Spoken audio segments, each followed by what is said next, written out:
Olá e seja bem-vindo ao CultoCast. No programa de hoje, a rainha do soul, a Aretha Franklin. O CultoCast começa agora.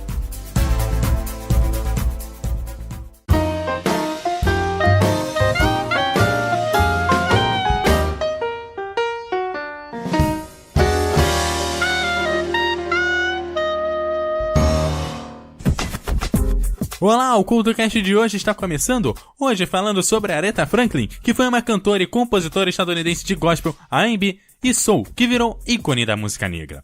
Foi considerada a maior cantora de todos os tempos pela revista Rolling Stones e pela mesma revista a nona maior artista de música de todos os tempos. Nascida em Memphis e criada em Detroit, no Michigan, a cantora tornou-se a primeira mulher a fazer parte do Rock and Roll Hall of Fame no dia 3 de janeiro de 1987. Recebeu os apelidos de Rainha do Soul ou Dama do Soul e foi reconhecida por suas habilidades na música soul e no R&B, e também foi uma adepta do jazz, do rock, do blues, do pop e até mesmo da ópera. Ela é geralmente reconhecida como uma das melhores vocalistas da história da música por publicações do porte da revista Rolling Stones, já citada por aqui, e também pelo canal de televisão VH1. Foi a segunda cantora a possuir mais prêmios Grammy na história, atrás apenas de Alison Krauss, recebendo 21 prêmios, 18 competitivos e 3 honorários. Apesar do sucesso, Franklin teve apenas 2 singles que foram para o primeiro lugar na lista dos mais vendidos dos Estados Unidos, segundo a revista Billboard, Respect, ainda na década de 1960, e I Knew You Are Waiting For Me, um dueto com George Michael. No entanto, vários singles dela já apareceram entre os 20 mais vendidos da lista daquela publicação, como Ting, I Say A Little Prayer, Until You Come Back To Me, Shine of Fools, Since You've Been Gone, Call Me e muitos outros.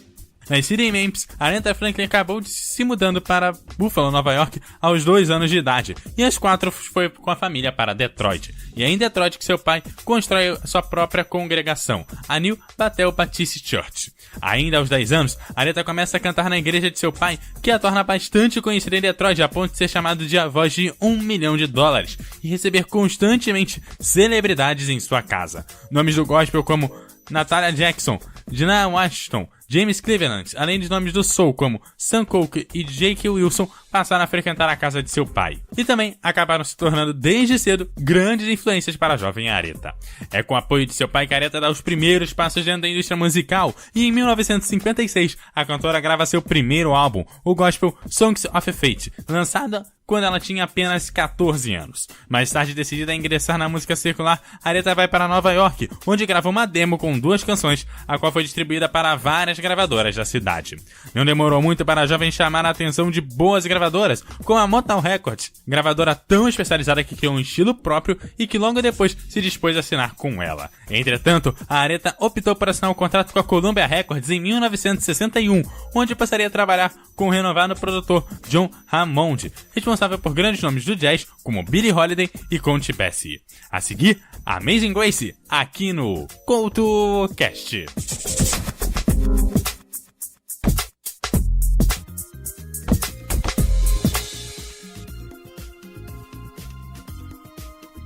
Em janeiro de 1967, após não renovar o contrato com a Columbia depois de 6 anos, Franklin migrou para a Atlantic Records. No mesmo mês, viajou para Muscle Shoals para gravar a canção I Never Loved a Man The Way I Love You. A canção foi lançada no mês seguinte e tornou-se número 1 nas paradas de R&B, enquanto também atingiu a 9ª posição na Billboard Hot 100, dando a Aretha seu primeiro sucesso pop.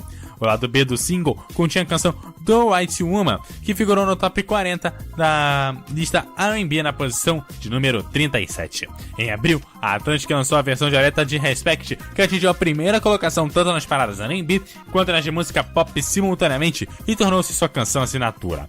Tempos depois, a canção ganhou uma nova interpretação e tornou-se símbolo dos direitos civis e do feminismo. Respect, aliás, além de ser interpretado como uma declaração emancipatória das mulheres, entrou no rol das trilhas mais importantes na luta dos direitos civis dos afro-americanos. Respect acomodou a Aretha ao lado da representabilidade da biografia de líderes potentes como Martin Luther King, Angela Davis e Michael X. Falando na Angela Davis, ela surgiu como uma das principais lideranças negras dos Estados Unidos e sua luta em prol dos direitos civis dos afro-americanos chamou a atenção de chefões do FBI e Angela acabou presa.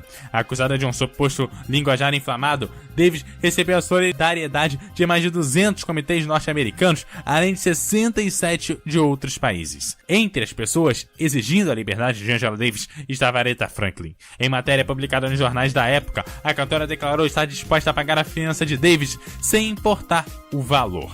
O CultoCast tem na sua lista futura um programa dedicado a Angela Davis, mas enquanto ele não é lançado, vale muito a pena ver o documentário Libertem Angela Davis. O documentário é de 2014 e até onde eu sei, ele está disponível na Netflix. A seguir, Respect aqui no CultoCast.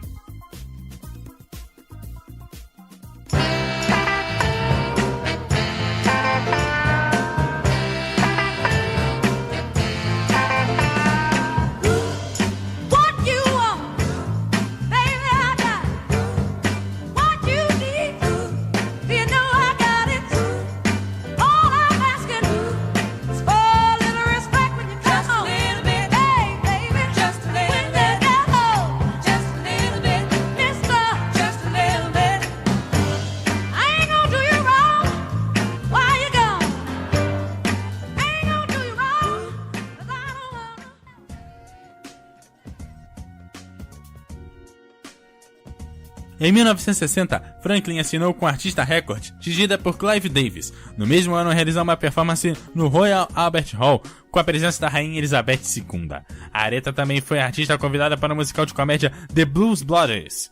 O primeiro álbum de Franklin pelo artista, chamado Aretha, foi lançado ainda em 1980 e emplacou 2 canções entre os singles de R&B nos Estados Unidos, Put You Together e I Can't Turn You Loose.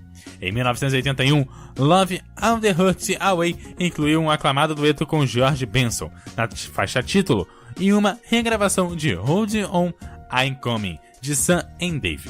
Franklin retomou a disputa pelas primeiras colocações das paradas com o álbum Jump to It, cuja faixa título figurou entre os 40 singles pop durante 6 anos.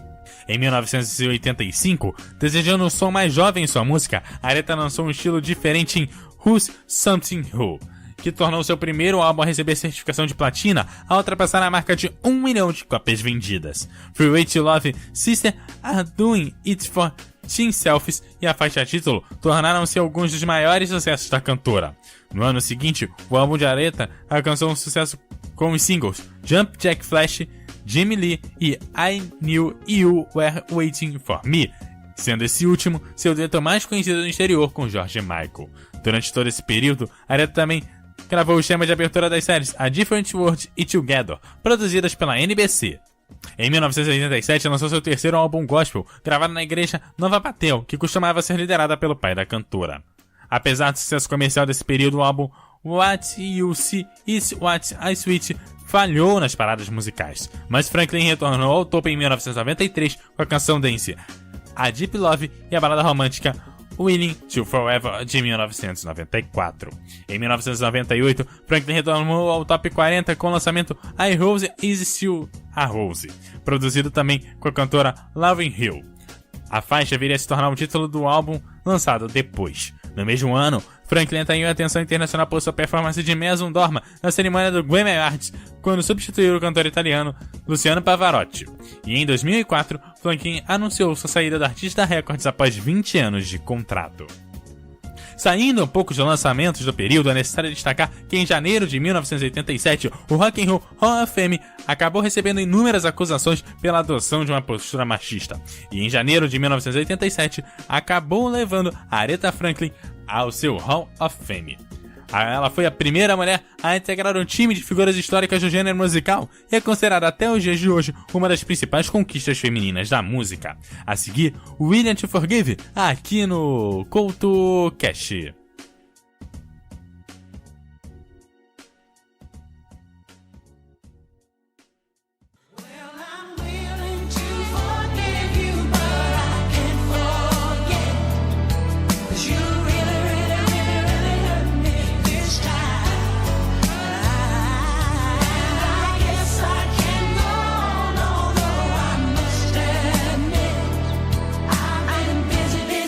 Busy, thinking about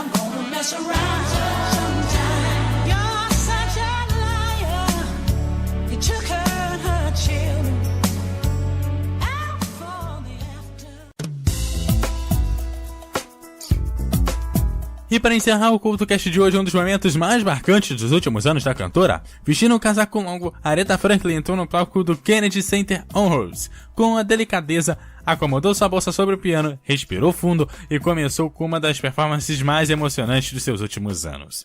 Para homenagear a carreira da amiga Caroline King, a rainha do soul tocou em piano uma releitura emocionante do clássico You Make Me Feel Like a Natural Woman, mostrando toda a sua potência vocal, mesmo aos 73 anos. A Aretha deixou a plateia em êxtase. As letras da música arrancaram lágrimas de ninguém mais, ninguém menos que Barack Obama e Michelle Obama. Caroline King ficou descontrolada, talvez incrédula com a homenagem. Viola Davis vibrou aos pulos, enquanto o cineasta George Lucas aplaudia satisfeito. Ao final, já de pé, Franklin encerrou a performance arrancando o longo casaco. Em um manifesto de beleza e segurança, a estrela revelou um belo vestido, certamente uma das performances mais sólidas de sua carreira. Eu indico que após o programa você veja o vídeo dessa performance que vai estar no post desse programa. Performance, aliás, que encerra o CultoCast de hoje. Mas antes dela, eu te lembro que você me segue no @EduardoCoutoRJ no Twitter e no Facebook você também me acha como EduardoCoutoRJ. Deixe seus comentários em www.eduardocoutorj.wordpress.com. Aquele abraço e até a próxima!